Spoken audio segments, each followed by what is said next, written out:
திருவள்ளூர் மாவட்டத்தில் தொடர்ந்து கனமழை பெய்து வரக்கூடிய நிலையில் அங்கு 100 சென்டிமீட்டர் மழை பதிவாகி இருக்கிறது.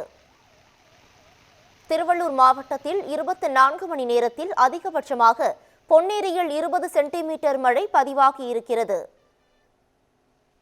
செங்குன்றம், கும்மிடிப்பூண்டி ஆகிய பகுதிகளில் 18 சென்டிமீட்டர் மழை பதிவாகி இருப்பதாகவும் வானிலை ஆய்வு மையம் தெரிவித்துள்ளது. சராசரியாக திருவள்ளூர் மாவட்டத்தில் 100 சென்டிமீட்டர் மழை பதிவாகி இருக்கும் நிலையில் வானிலை ஆய்வு மையம் தகவல் தெரிவித்துள்ளது. இது குறித்தான அண்மை செய்தியை தற்போது பார்த்து வருகிறோம்.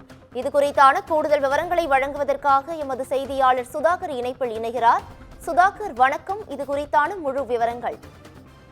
பவித்ரா, டிக்வா புயல் காரணமாக திருவள்ளூர் மாவட்டத்தில் கடந்த 3 நாட்களாக இரவு பகல் என மழையானது விட்டு விட்டு பெய்து வருகிறது. குறிப்பாக திருவள்ளூர், கும்மிடிப்பூண்டி, பொன்னேரி, பெரியபாளையம், ஊத்துக்கோட்டை, பூண்டி, தாமரைப்பாக்கம், திருமிசை, பூந்தமல்லி, ஆவடி உள்ளிட்ட பல்வேறு பகுதிகளில் பரவலாக மழையானது பெய்து வருகிறது.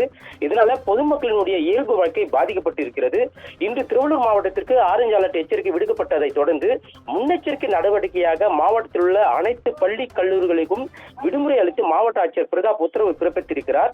நேற்றைய தினம் அதிகபட்சமாக செங்குன்றத்தில் 16 சென்டிமீட்டரும் ஆவடியில் 12 சென்டிமீட்டர் மழை பதிவாகி இருந்த நிலையில் இன்றைய தினம் அதிகபட்சமாக பொன்னேரியில் 20 சென்டிமீட்டர் மழையும், செங்குன்றத்தில் 18 சென்டிமீட்டர் மழையும், கும்மிடிப்பூண்டியில் 17 சென்டிமீட்டர் மழையும், தோடவரத்தில் 14 சென்டிமீட்டர் மழையும், ஆவடியில் 9 சென்டிமீட்டர் மழையும், திருவள்ளூர், பூந்தமல்லி ஆகிய பகுதிகளில் 5 சென்டிமீட்டர் மழையும் அதே போல திருத்தணியில் அதாவது குறைந்தபட்சமாக திருத்தணியில் 4 சென்டிமீட்டர் மழையும் பதிவாகி இருக்கிறது.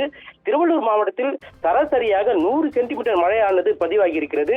இதனால மாவட்டத்தில் உள்ள நீர்நிலைகள் வேகமாக நிரம்பி வருகிறது. பவித்ரா, விவரங்களுக்கு நன்றி சுதாகர்.